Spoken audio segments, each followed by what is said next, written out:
Hello everyone and welcome.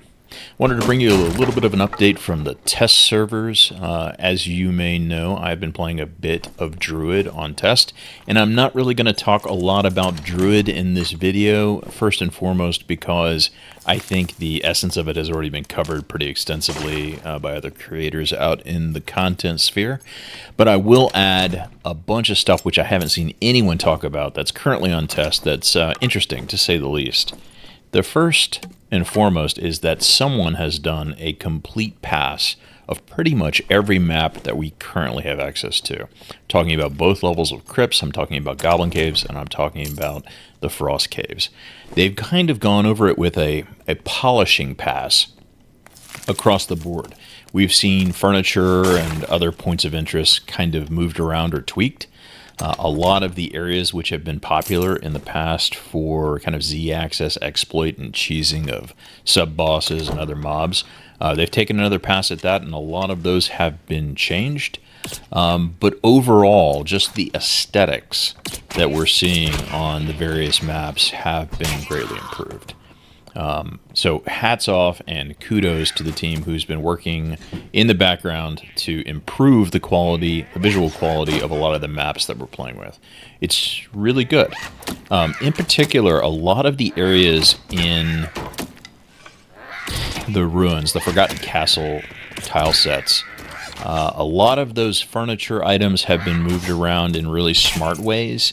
It's decluttered areas of high traffic. It's kind of moved them out of the way. And I think this is a pretty solid change. So jumping into other things that have changed, at least currently on test, and it's really hard to tell because, you know, this was kind of a rushed release to the test server. It's difficult to tell whether or not these were intended features or if they're bugs. I know that they're playing around with inventory systems, particularly for throwables and ammunition types. So there's some weirdness here, but I want to go ahead and talk about it from the Ranger perspective. I've played a little bit of Ranger, played a lot of Druid. Right now, ammunition is consumed when it hits a mob.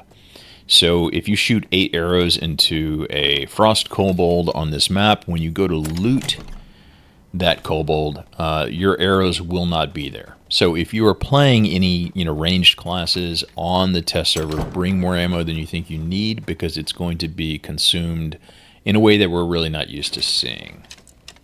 I think this is probably a bug. That would be my guess. It's definitely a strange design decision. Outside of the context of them working on the background in this build to introduce the quiver systems or change up the inventory system. But regardless, other major changes that I haven't seen people talk about on test, the crates, the barrels, the destroyable boxes, which have been a tremendous source of gear, they no longer contain anything. Now, more than anything we're going to discuss today, I think this is likely a defect, but who knows? If they have, in fact, taken all loot universally out of all of the smashable goodies, that's a really interesting change, which I think I need more information on. But right now, on test, any vase that you were to smash, any crate, any barrel, the barrels have a small chance, like they always have, of containing a skeleton, but they no longer drop loot ever. I mean, I have a sample size of probably several thousand things smashed, and none of them contain loot. So that's really interesting. I think the favorite thing I've interacted with on the test server in this push has been the new weapon added for the Druid called the Ceremonial Staff. Now, this is a casting focus. It is the only basic weapon that's available to Druid at all. But it has a really good move set on it. Unlike the magic twig that we've had in the past, it works. Wizards can use it too, so I think we'll see the bonk wizards transition to it, mostly because the ceremonial staff, it has horizontal sweeps on attack 1 and 2 with a thrust on attack 3. And that's a really solid move set. It's about head level, and I would say it's between 30 and 50% more range than what we see today on the magic twig. So you've got something up there that's going to be competing with like the range on a falchion for bonk casters, and this is pretty much the only way you can build the Druid right now. Just a little bit more on the Druid. I'm not going to beat these points to death. Like, it's obviously still kind of half-baked. It's got a lot of rough edges. That's a mixed metaphor. It's bad writing. But regardless, what we see here is the design direction is pretty clear. And this is going to be a versatile, high mobility speed healer that can heal in an AoE. Probably the best healer full stop that we've seen right now, and is very likely to debunk Cleric in 3s in particular. In addition to this, the Druids are getting a spell called Ensnaring Roots, and this is the strongest form of crowd control that we've seen in Dark and Darker to date. It's a small radius, but it is an AoE root. The duration is 3 seconds, and it's going to have profound effects on the game. It will either single-handedly stop the buff ball meta when used defensively, or the Druid on its current design vector will likely propel buff ball to, frankly, new heights. The ability to quickly move with your party while healing them, it's really strong. A second, to also look at Druid like in isolation.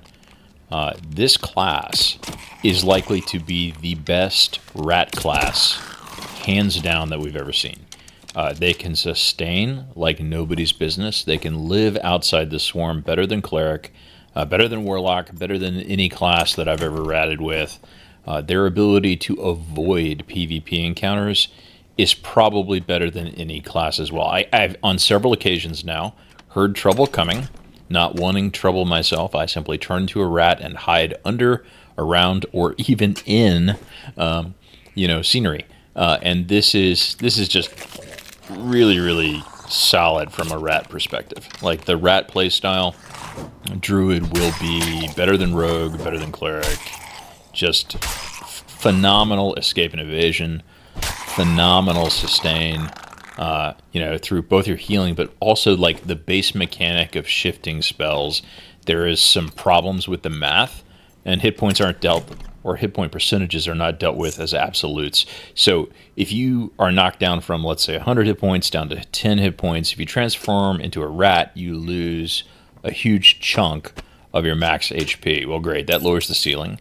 You're running one of the very few talents that's super solid on Druid right now, allows you to just have a passive health regen in the background. So you turn into Rat, you wait a couple seconds, you're fully healed, then you switch back into human form or whatever form, and now you're full health in that form as well. I don't know if that's design intent.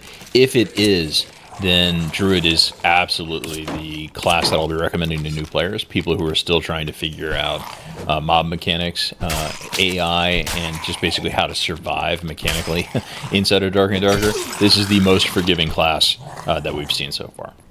But enough about Druid, let's talk about something else. I guess as kind of a final note, it feels like, although I can't really definitively prove this, or at least I'm not going to do the work of dishing out old footage to compare it against new stuff, but it looks like someone in the overall aesthetics pass that they're doing on each level has gone in and tweaked lighting to a certain extent. There are now areas that are a lot darker than they have been in the past, and light effects that were often like breaking through boundaries, moving through walls, etc. That has been evidently looked at, and a lot of corrections have been made. So I guess to wrap everything up, there is just some solid like level design stuff that's been going on in tandem kind of behind the scenes.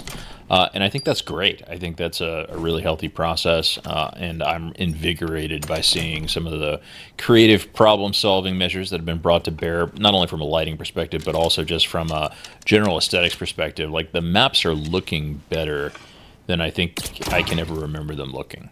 So, nice work, Iron Maze. Those are the big points, my big takeaways from exclusively playing on test this last week or so. Guys, I don't have any appetite for the multiclassing system. The novelty wore off for me very quickly, and I'm just not interested in playing that. But I'm looking forward to the announcement we received today. that Iron Mace will be withdrawing the multiclassing system. The voices have been heard, the data has been analyzed, and multiclassing will be removed. I think next week from the time of this recording. Today is the 3rd of May. So sometime next week we should expect to see a little bit of sanity and a little bit of structure return to Dark and Darker, and that's great. I do have one note though, Iron Mace, if you're listening, guys, like, what is your plan to unwind the balance changes that you made in the face of the new multiclassing system? Are those going to just stay as is for future balancing patches to have to catch and rectify, or are you planning on, when you roll back multiclassing, are you... Hello? Sorry, a little bit of an unprovoked feline attack here in real life. Anyway, yeah, so what's the plan? How are we going to unwind the balance changes from the removal of multiclassing? And does that mean a return to essentially class-independent power levels before the multi-class experiment began? I think it's a really important question, something I'd like to hear about before you pull the trigger on reverting those changes. Anyway, that's all I've got for you guys today. I hope you're doing well. If you've enjoyed this video, please like and subscribe. It helps me a ton. And until next time, good fortune to you in your raids to come.